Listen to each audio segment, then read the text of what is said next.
I mean, I wanted to marry Harry. You wanted to marry Harry. You wanted to marry... We all wanted to marry Harry.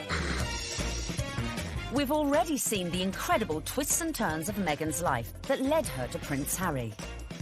She's devoted her time to good causes. I don't think it's right for kids to grow up thinking these things. Risen to stardom. When she landed the role in Suits, Meghan became a legitimate, bona fide celebrity. And mix with the London set. She was sitting in the royal pretty much. She's like an arm's throw away from Pippa Middleton. We've charted the incredible journey that took her from the streets of LA. I'm a California girl, born and raised. All the way to the doors of Kensington Palace. It really has just been a fairy tale, hasn't it? She's won the heart of her prince. Harry, when did you know she was the one? Very first time we met. And got that ring on her finger. It was a true marriage of Hollywood royalty with British royalty. But it's still a long walk to the altar. And until she sails down that aisle, nothing is guaranteed. She verged on the political. The royals don't do that. All sorts of problems were coming Meghan's way. From disapproving family members... You are interested in helping those less fortunate than yourself. It really should begin at home. To fallout over the invite list. Have you got an invite to the royal wedding?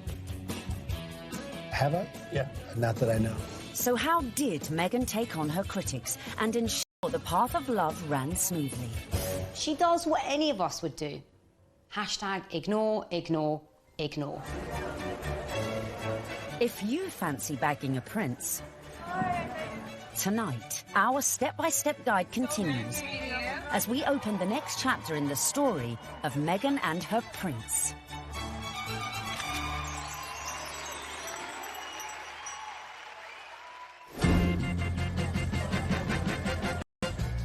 Meghan and Harry were united in their passion for change. And in the months following their engagement, Meghan had thrown herself into charity, winning the hearts of the British public. It was clear from day one that she was like a duck to water. She's absolutely natural at this. Very engaging, very warm, lots of eye contact.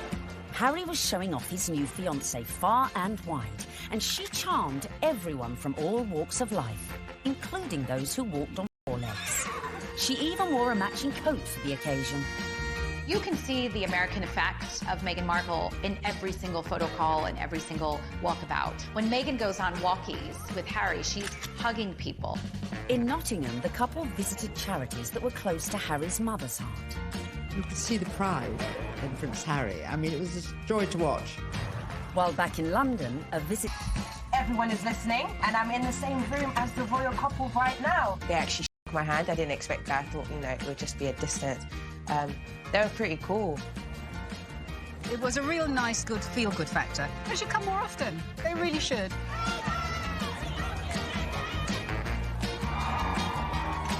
Slowly but surely, the British public was falling in love with our Meg. But would this be the case with the in-laws? The next step in Meghan's journey would be getting to know the firm. And the hotly debated topic of her background was never far from the fore. You be Harry, and I'm gonna be the, Queen Elizabeth, since I got this on, right? And you telling me about your girlfriend, okay? Hello, Harry. Grandmother, I met this beautiful woman, and she just happens to be mixed race. Step 6 in our guide to bagging a prince is charming the in-laws.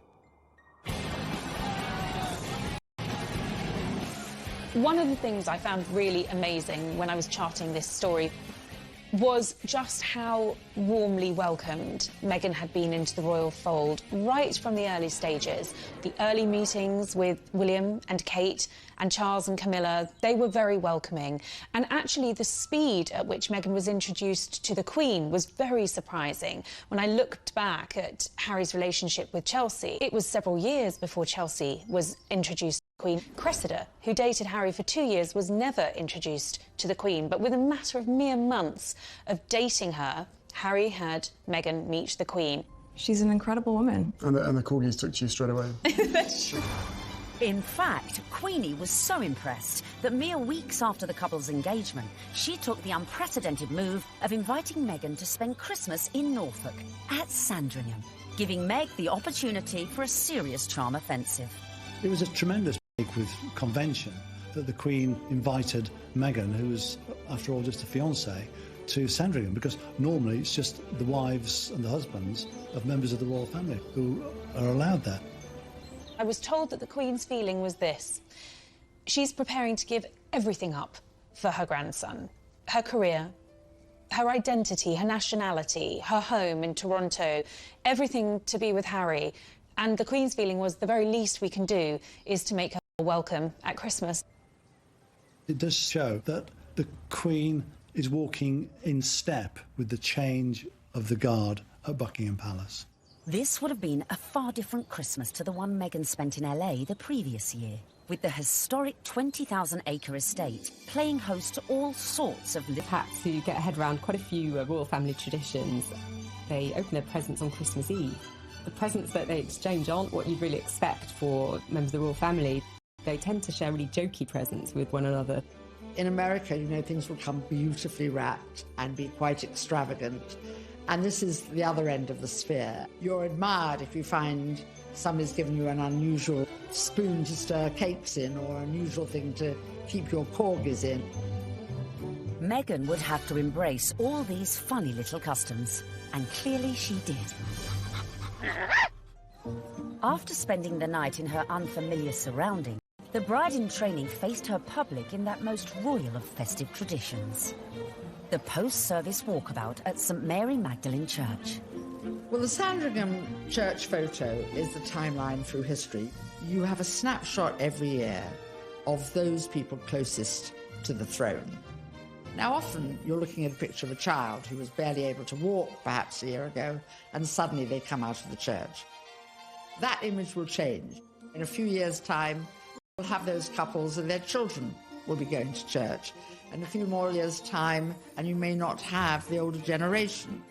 This year, of course, was Meghan's year. The presence of the royal fiancé drew crowds that were even bigger than usual. The world's media was also out in force, but it was a member of the public who would snap the photo that cemented just how much Meghan was in with the younger royal crowd.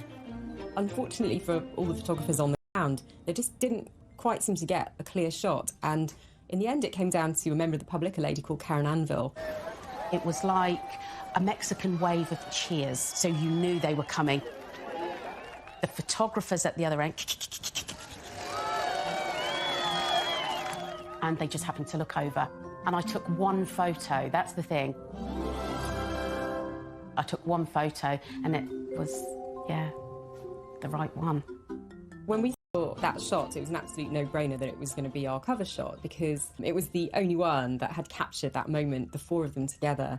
And, you know, it symbolised quite a lot in terms of the royal family and where they're going in future. So, yeah, I mean, we were delighted to use it on the cover. And just like that, the Fab Four were born. Clearly, Meghan was well and truly fitting into the royal club. Just like the Queen, it seems the rest of the family were equally charmed by Harry's beau from across the pond. Another tick for Meghan. William was longing to meet her, and so was Catherine. And Catherine's been absolutely wonderful, amazing, as is William as well. You know, fantastic support. And then my father as well. We had a handful of teas and meetings. She found herself a true fan in the Duke of Edinburgh, and he was apparently hugely impressed with how well-read Meghan was. Meghan was now in with the in-laws. But coming up, events were to turn increasingly tricky. Dealing with critics from near. I think she's trouble. Because of her background, I thought that she could, not would, but that she could be trouble. And far. I think the very fact that Samantha wanted to do a book called The Diary of Princess Pushy's Sister implies that maybe she was not over fond of her younger half-sister.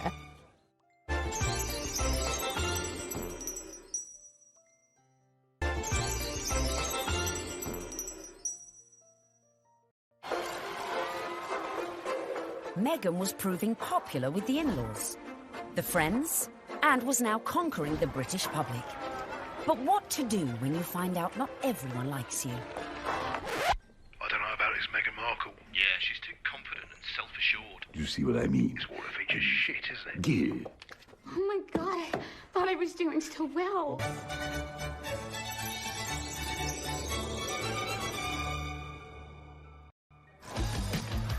When the news that Prince Harry was dating an American actress first came out, I think that the reaction amongst the British public especially was equal parts excited and disapproving, because she's not British. From the very moment Harry and Meghan's relationship had broken in 2016, much of the press inevitably had gone raking through Meghan's past. They made it sound as though she had grown up in the slums of LA, riddled with gangsters and drugs. With some reports focusing on the breakup of her parents' marriage and her relationship with her half-siblings. Time is 7 minutes. Harry didn't help matters when he went on to guest edit BBC Radio 4's Today programme. It started well. Morning. Very good to see you. He got some of his mates on the show, like this guy. Okay. Do I need the British accent? But if you start using long pauses between the answers, you're probably going to get the face. Let me see the face.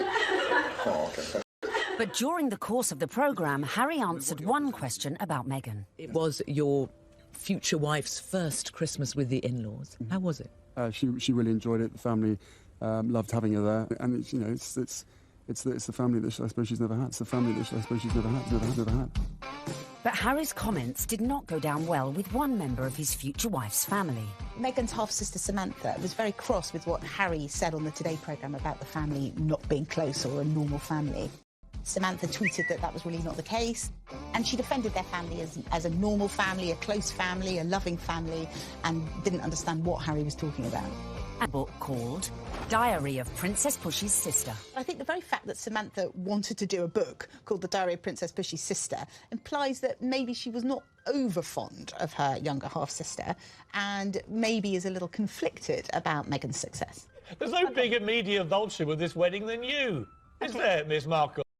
I mean, how you have the gall to come on here and talk about media vultures? You're doing a book called The Diary of Princess Pushy's Sister.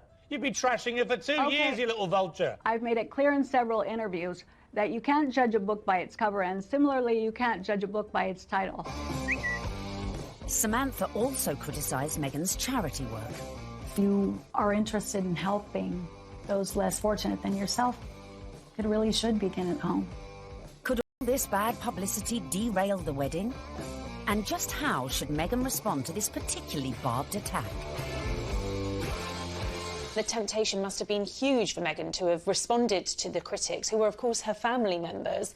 She kept a dignified silence. I mean, you've got to feel for Meghan. What would you do if your family were being an absolute nightmare? It is seriously embarrassing. So she does what any of us would do. Hashtag ignore, ignore, ignore. But would Meghan be able to keep her composure in the face of her next critic? A certain ex-Tory MP, a die-hard royalist, who voiced her doubts about Meghan, not in private, but in the most public setting possible, the celebrity Big Brother house. OK, let's take a vote. I think she's trouble. How long do you think she's going to be? 5 years, 10 years, 20 years? Why do you think she's trouble, Anne? Background, attitude, I worry. She's older than him. She's been married before. Yes. I add it all up and I'm uneasy, but there we go. Quite frankly, I was shocked when Anne Widdecombe said that what she said. I mean, I've always thought that she was a sensible woman. She seems to be jumping to conclusions without looking at any evidence. The ex-minister's comments sent the Twitter sphere into meltdown. When I was on Big Brother, I was called every and every ist going. I was homophobic, xenophobic, racist, sexist, misogynist. Nothing I said could have been remotely construed as racist by any sensible observer. I mean, all I said was I thought that because of her background, and I was thinking of freewheeling Hollywood background, you know, former marriage, all the rest of it, that because of her background, I thought that she could, not would, but that she could be trouble. She had, I think, the older generation's view of this is an outsider, a foreigner coming into a very British world. The thing that all of us have to do is adapt. We're in the here and now. Embrace. But one woman who was not prepared to embrace was Jo Marnie, girlfriend of then UKIP leader Henry Bolton, who sent a series of racist texts. Even then, Meghan kept quiet. The royals' mantra is often put up, shut up. You Can't be seen to always answer back. You do have to put up at points. So actually her approach, maintaining that dignified silence, not justifying or even giving any credence to these claims, some of which were really quite unpleasant, well, it was a very royal approach to things. Look, Meghan is showing the makings of a true princess. You've got to have that decorum. You've got to, on some occasions, actually, you know, keep silent and pick your battles. Even more flack came Meghan's way when she took to the stage with her potential prince, his brother and Kate at the Royal Foundation in February 2018. People say, well, you're helping women find their voices. And I fundamentally disagree with that, because women don't need to find a voice. They have a voice, they need to feel empowered to use it, and people need to be encouraged to listen. And I think there is no better time than to really continue to shine a light on women feeling empowered and people really helping to support them. She verged on the political when she was talking about women's empowerment, and it was all a bit Me Too-ish. The royals don't do that. And indeed, the day that the royals start engaging in political causes is the day you get a lot of controversy. There is a very good reason why the royals stay off politics, and it's to avoid precisely that. Not everyone shared Anne's view. It's refreshing, because she isn't saying things that are incredibly controversial that we actually wouldn't stand by or back or believe in. These are really important points, important issues that she's raising, especially when she's touching on feminism. But was Meghan risking her relationship with the royals and the public? She's clever. She's using her voice in a good way, and she has actually been backed by the palace. But still the criticism came, and the palace had to release a statement defending her. Was this one step too far? This is the first time that we've heard anyone associated with the royal family talking about those campaigns. The Kensington Palace stressed that it would have been impossible for Meghan to talk about issues surrounding female empowerment without talking about those campaigns. Well, I think that by touching on the Me Too campaign, Meghan probably knew that there was going to be some kickback, and indeed there was. But actually, she got far more people saying, this is great, this is what the royal family needs to be doing more of. Phew. Looked like Meghan had found just the right balance to please the palace. So, next step in our guide, embrace your prince's religion. She signed up to the Church of England, of which the Queen is supreme governor. And exactly 100 days after her engagement announcement, Meghan was baptised in the chapel of St James's Palace by the Archbishop of Canterbury. It was very special.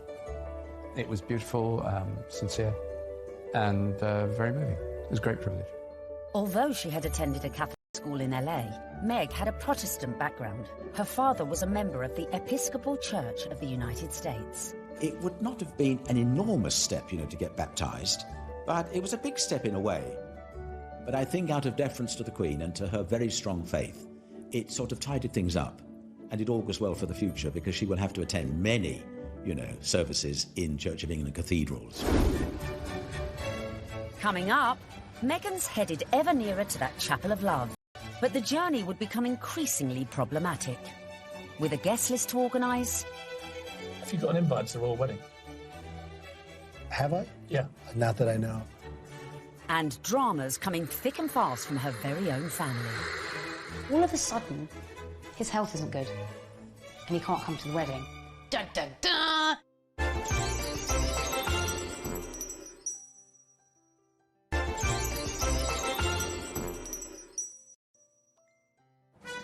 Welcome back, where we find Meghan almost at the final furlong of her romantic journey. But managing your wedding carefully was not to prove so easy for our Meg. First hurdle, the date. The wedding of Prince Harry to Meghan Markle. The date, the 19th of May, 2018. Recent royal weddings had all been held on weekdays, but not this one. I think that they thought, we want people to enjoy this, so why not do it on a Saturday? And if you think about most weddings that you and I go to, they're at the weekend. So why wouldn't you follow suit? But there was one reason to avoid that Saturday. It had already been announced as the date of the FA Cup final. As president of the Football Association, Harry's brother Prince William was expected to take his usual place in the royal box at Wembley. And millions more were looking forward to watching the game on TV. I think my wife would probably want to see the wedding, so what I'll probably do, I'll probably leave her on her own, maybe with some of her friends. I'll go somewhere else where like-minded people want to watch the FA Cup final. I would so prefer to watch a royal wedding, not interested in football. Harry and Meghan solved the problem for TV viewers. They announced that their ceremony would begin at noon, several hours earlier than kick-off time. But Wills decided to avoid the fixture clash altogether. Next hurdle, the tricky protocol of who to invite to the royal wedding. Have you got an invite to the royal wedding? Have I? Yeah. Not that I know of. Would you like to go? I want them to be happy. I really want them to be happy. They look like a lovely couple. Meghan Markle did say you were a divisive misogynist. Well, I still hope they're happy. It was a source of quite a lot of amusement for comedians in the US who like to take every opportunity they can to poke fun at him. So Donald Trump is mad because Prince Harry didn't invite him to the wedding, to the royal wedding over there in England. I don't even know why. I don't know why you mad. You shouldn't even be surprised, Donald. Don't nobody like you. The apparent decision to snub the US president may have been a source of jokes for comedians. But according to some sections of the media, it was also a potential embarrassment for the Queen. Could this dash all Meghan's good work? Especially in light of reports that the couple had invited Trump's predecessor, Barack Obama, a friend to them both. But as Harry and Meghan's wedding was a non-state event, that meant the couple could pretty much invite whoever they wanted. This is not a state occasion, this wedding. He can invite his friends and Meghan's friends. He doesn't have to invite Trump. It's as simple as that. So the date was set, the invites were out, the corgis were brushed, and all was looking rosy for the big day, and for Meghan to finally become Mrs. Prince Harry. Until... That week lead up to the wedding was like watching an episode of EastEnders. It was an extraordinary week, completely overshadowed by the debacle over Mr. Markle. We were told that Thomas Markle would be walking his daughter down the aisle. In fact, a story that broke the weekend before in the Mail on Sunday undid all of that. Thomas Markle was revealed to have been staging fake pictures for the press to bolster his image pre-wedding for the reported sum of $100,000. First of all, the pictures are leaked. Her dad is posing for pictures with paparazzi. Such was the embarrassment Mr. Markle felt he'd caused to his daughter that at the 11th hour he pulled out of the wedding. It got so confusing. It was like, is he going to be coming to the wedding? Isn't he? Meghan, I was told, was utterly heartbroken. She said that she forgave him for the photographs and she wanted him there to walk her down the aisle on the big day, and he agreed that he would do it. Until, all of a sudden, his health isn't good and he can't come to the wedding. Dun, dun, dun. Thomas Markle said he felt that the heart attack had probably been brought about by his son to get out of this wedding, and that his sister was nothing but trouble. The whole of the country was talking about this. What is going to happen? And then finally, we had a statement. It was a roller coaster of emotions, in fact prompted Meghan to issue her very first solo public statement, and very tellingly that statement began with the word sadly. Must have been really difficult, because in the end, you know, it was announced that her father wasn't be coming. Added to that, parts of the family just descended en masse without an invitation. Former sister-in-law Tracy Dooley, that's ex-wife of the half-brother who just trashed Meghan in a letter, jetted into Heathrow with sons Tyler and Thomas, plus a shed load of baggage, in every sense. There's more likelihood that I would have got an invite. They turn up, got all the suitcases, you see them having their pictures taken in the airport, you're thinking, what is going on here? Because apparently they either think they're going to get a last-minute, you know, somebody cancelled, you can come to the wedding now, or they're just going to make money off the British media and do loads of interviews. It's all about the... Be a pretty exclusive event. Right. So, I mean, if they feel like they would like to invite us, we'd be honored, and if not, we're going to be cheering her on and totally supporting her no matter what. And then on top of all of this, Meghan has to find out that her nephew Tyler is growing cannabis and has even called his special batch the Markle Sparkle. I mean, it was just disastrous from start to finish, and I think actually everyone, not just Meghan, was pleased when they packed their bags and went right back to where they came from. Cue an epic sigh of relief at the palace. Despite all these problems, the wedding stayed on track, which brings us nicely to step 11.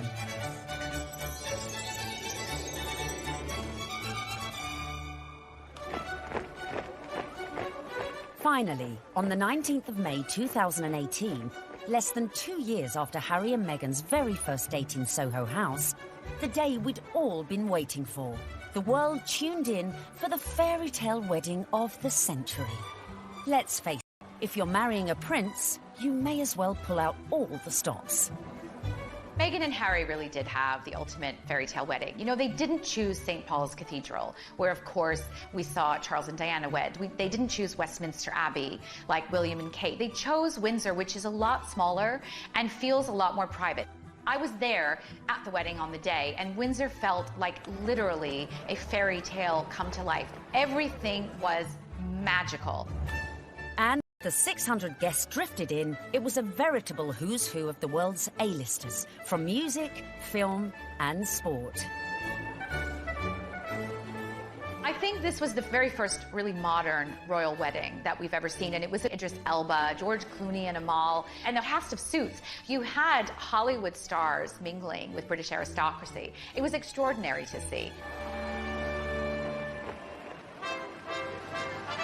By the time HRH arrived, the atmosphere at Windsor was electric, with 200 representatives from the Prince's charities among the 2,640 cheering onlookers.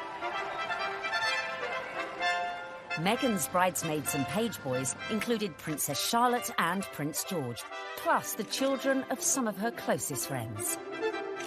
Sporting the uniform of the Blues and Royals, the regiment Harry served in the army, the groom arrived with a familiar-looking best man.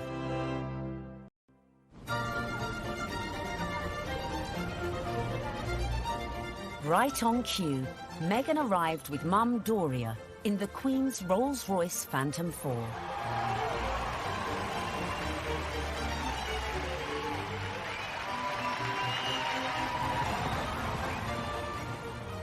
The wedding was phenomenal. The wedding was amazing. I mean, we all wanted to see what she was wearing. And we weren't disappointed when Meghan stepped out in a Givenchy dress with a veil featuring flora and fauna from 53 Commonwealth countries. Topped off with her something borrowed from the Queen, Queen Mary's diamond bandeau tiara.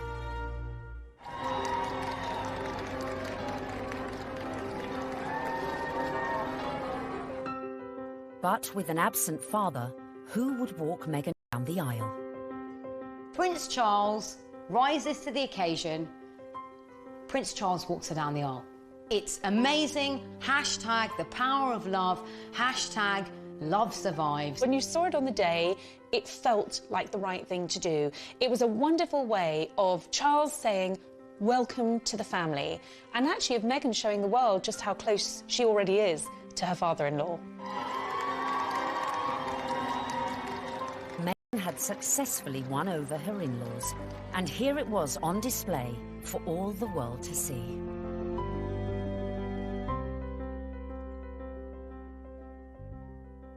It was lovely. It was really lovely. It felt positive, and yeah, you couldn't help but smile watching it. When the night has come. So, not only had Meghan married a prince, but she had ensured that their wedding would be one that the British public would never forget. And neither would the 60 million who tuned in from around the globe. No, I won't. The courtiers to expect some surprises, but I don't think anyone expected quite what we saw, listening to that incredible gospel choir, which was a beautiful touch and a wonderful nod to Meghan's dual heritage. Stand by me. Inside, you've got the gospel choir, you know, raising the roof with the music. You've got the Reverend Michael Curry. I think without a doubt, Michael Curry was one of the stars, one of the unexpected stars of the day. I don't think anyone was expecting his sermon. I certainly don't think the royal family were expecting his sermon, because the look of surprise, and I might say bemusement and bewilderment on some of their faces seemed to suggest that they were quite taken aback. We must discover the power of love. the redemptive power of love. And when we do that, we will make of this old world a new world. He started speaking. He just had everybody on the edge of their seats, whether you were there or you were watching it on the television. The room felt alive. I don't think St George's Chapel has ever heard such an effusive address or heard Martin Luther King quoted in that way. There's power in love. Don't underestimate it. Don't even over-sentimentalize it. There's power in love. You know, there is power in love, and if we haven't heard it once, it was drilled into us, so we knew that by the end of his sermon. Well, there's power in love. Her family weren't there. It was just her mother. But her story, her African-American heritage, that was all beautifully reflected in the ceremony and in the day itself. All these things that are really very Meghan just made you realise how much more the world is coming together. It was poignant, powerful stuff. Meghan, I give you this ring. Meghan, I give you this ring. As a sign of our marriage. As a sign of our marriage.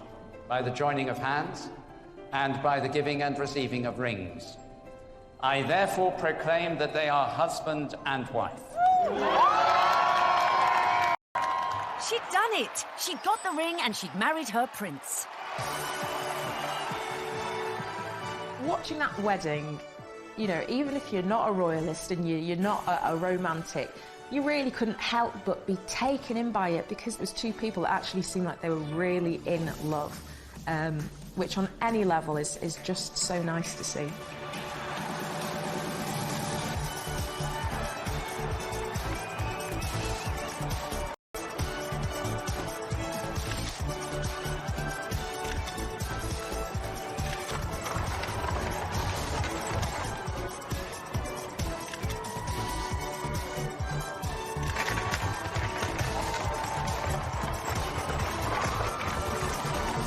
But the party was only just getting started. Serena Williams playing beer pong. I bet she aced it.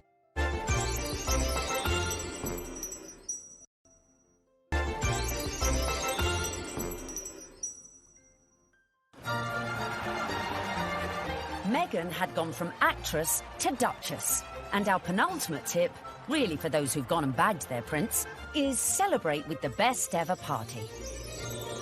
Immediately after the wedding, the couple had all 600 guests back to St George's Hall for a wedding breakfast, which was hosted by Her Majesty the Queen. But the real golden ticket to that event was the private evening party, which was hosted at Frogmore that evening by Prince Charles.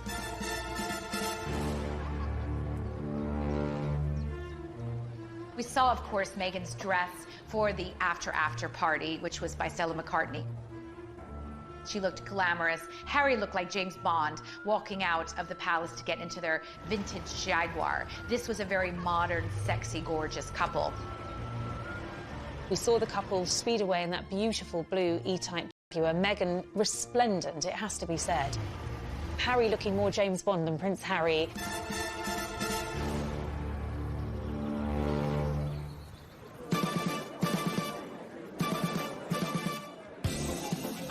Anyone who was anyone was there, sipping on their When Harry Met Meghan ginger and rum cocktails.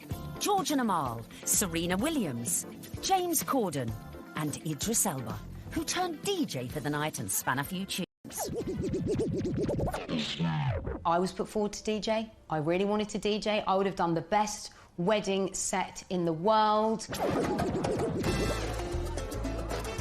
It must have been incredible. Everyone's probably a bit more relaxed, you know, a bit more loose, getting on the cocktails, having a chill. Everyone just wanted to know the juicy details of this VVIP party. Were these huge Hollywood stars and celebrities doing the same kind of things we do when we've been drinking since about midday? Yes, they were. Some wonderful tales of Serena Williams beating everyone hands down at beer pong, a drinking game that apparently Meghan and Harry loved. Serena Williams playing beer pong. I bet she aced it. Serena has since denied she played this game. Shame. But who knows? Maybe when they throw their next party. George Clooney serving up cocktails and whisking Meghan and Kate around the dance floor. William, Charles and Harry. Which we like to imagine look like this. Wheels, come on. Well, I it's suppose my I reception. could You're gonna... bust a few. Yeah, there you go. Oops, yeah, there you go. okay. Yeah, come You on. like that, brother? Yeah, twerk it, Wheels. Just sham on. Twerk it, Wheels. There you go. No, yeah. Oh, no, Grandmum just saw that. Bollocks. All right.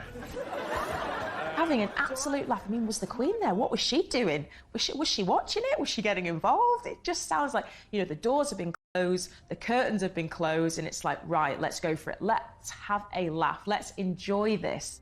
I think it was just a fantastic night where the couple were able to really do things their way, from serving dirty burgers at midnight out of posh burger stalls in the grounds of Frogmore to handing out monogrammed slippers so that their guests in those 6-inch Louboutins or whatever they were wearing could actually rest their weary feet come the end of the night. And if you want to ensure you throw the best party ever, be like Meghan. Make sure your guests leave their phones at the door so you can let your hair down without any sneaky snappers. You don't want a repeat of the dramas of a previous royal wedding.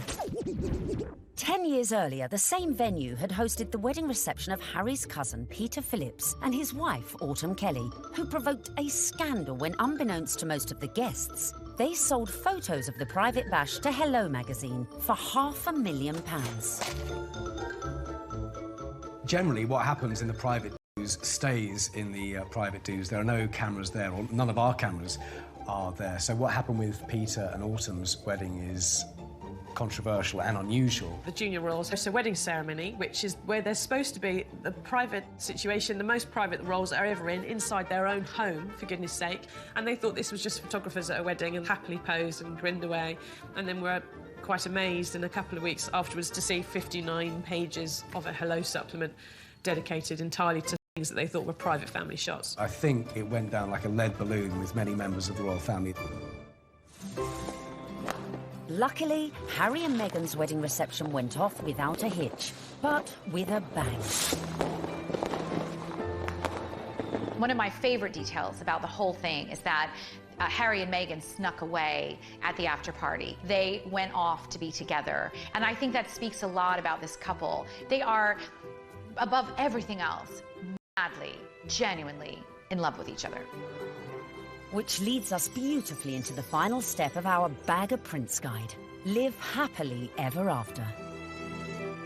What will we see next? I think we will see them both just dive into work. I think there's a feeling about the two of them that they don't want to hang around. They want to get involved with their charities. She seems to be a woman with a mission, and I don't think it'll be. Also are desperate to start a family, and I think it won't be too long before we hear the patter of tiny royal feet. I think that's definitely high up on the agenda.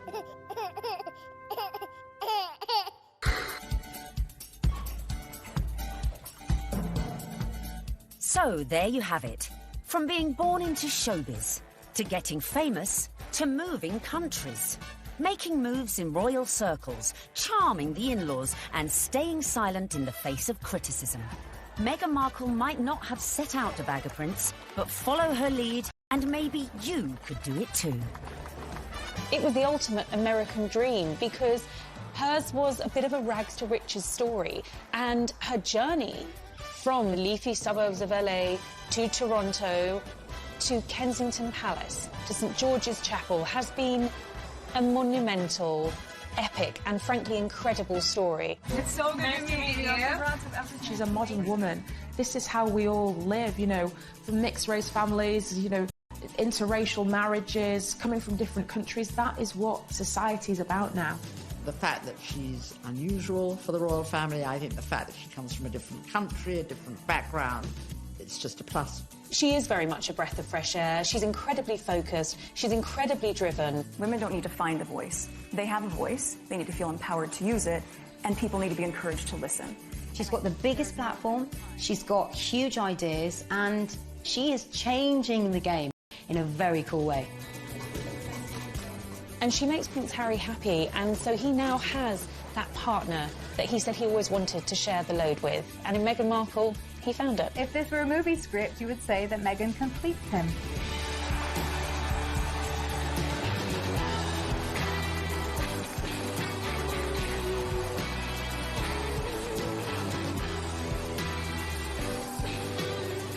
It's an incredible rags to riches It's amazing. I'm so jealous.